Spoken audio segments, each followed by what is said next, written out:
안녕하십니까. 개인회생위원 법원 출신 법무사 남태영입니다. 오늘은 많은 분들이 궁금해하시는 질문 하나로 시작해 보겠습니다. 개인회생 인가 후 아직 변제금 다 못 냈는데 남은 금액을 한 번에 내면 조기 면책이 될까요? 네, 바로 일시변제도를 통해 가능합니다. 오늘 영상에서는 이 제도가 어떻게 운영되는지, 누가 신청할 수 있는지, 그리고 실제로 허가가 된 사례는 어떤 경우인지 차근차근 알려드리겠습니다. 구독과 좋아요는 저에게 큰 힘이 됩니다. 구독, 좋아요 부탁드립니다. 일시변제제도란 개인회생 절차에서 변제계획 인가 후 이미 변제금을 일정 부분 납부하고 있는 채무자가 남은 금액을 한 번에 모두 납부하는 제도입니다. 쉽게 말해 원래는 36개월 혹은 60개월 동안 매월 나눠서 갚아야 하는 돈을 한 번에 조기 상환하는 것이죠. 그럼 좋은 거 아닌가요? 채권자들도 빨리 돈을 받으니까요. 하지만 이게 그렇게 단순하지는 않습니다. 법원은 누가 어떤 이유로 어떤 돈으로 일시 변제를 하는지를 꼼꼼히 따져봅니다. 그럼 어떤 경우에 법원이 허용할까요? 대표적인 사례가 바로 퇴직금 수령입니다. 예를 들어 정년퇴직을 해서 더 이상 소득이 없고 퇴직금이 들어왔기 때문에 이걸로 남은 변제금을 다 갚겠다, 이런 경우엔 법원이 허용해 줍니다. 하지만 단순히 요즘 직장이 바꿨는데 월급이 늘었어요, 보너스를 받았어요, 이런 사유는 허용되지 않습니다.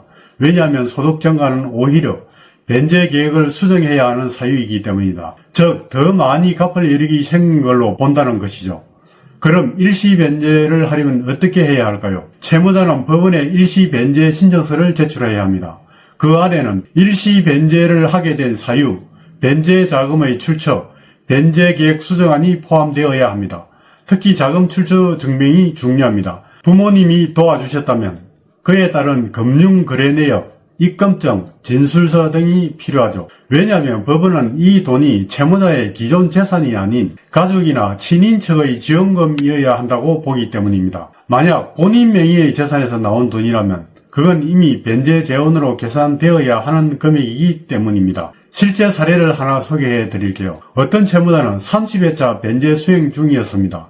그런데 부친이 이제 고생 그만하라며 450만원을 지원해 주셨어요. 채무자는 그 돈으로 남은 변제금을 일시 납부하겠다고 신청서를 냈고 자금 출처에 대한 금융자료와 진술서를 함께 제출했습니다. 법원은 이 돈은 외부 지원금으로 채무자의 새로운 재산이나 소득 증가로 볼 수 없다고 판단했고 일시 변제를 허가했습니다. 이후 채권자들에게 금액이 이체되자 채무자는 면책 결정을 받았습니다. 즉 남은 변제 기간을 기다리지 않고 법적으로 조기 면책을 인정받는 거죠. 하지만 주의해야 할 점이 있습니다. 법원은 일시 변제 신청을 굉장히 신중하게 봅니다. 왜냐하면 일시 변제가 남용될 경우 개인회생 제도를 악용한다고 판단될 수 있기 때문이죠. 예를 들어 채무자가 미리 가족과 돈을 돌려가며 일시 변제 명목으로 면책을 빨리 받으려 한다면 법원은 그걸 위장 변제로 볼 수 있습니다.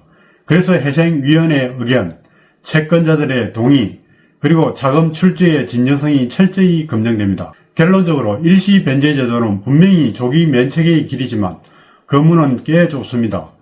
법원이 인정하는 핵심 포인트는 단 하나, 이 돈이 진정으로 외부에서 지원된 자금인가, 이 부분을 명확히 입증해야 합니다. 만약 여러분이 개인회생 중인데 갑작스럽게 목돈이 생겼다면 그 돈으로 일시 변제 신청이 가능한지 꼭 전문가와 상의해 보시길 추천드립니다. 오늘은 개인회생 절차 중 남은 변제금을 한 번에 상환하고 조기 면책을 받을 수 있는 일시 변제 제도에 대하여 알아보았습니다. 여러분이 새로운 출발을 조금이라도 빨리 할 수 있도록 도움이 되었길 바랍니다. 전국 어디에서나 전화 상담이 가능합니다. 전화 주시면 친절하게 안내해 드리겠습니다. 지금까지 회생 파산 전문 법무사 남태영이었습니다. 감사합니다.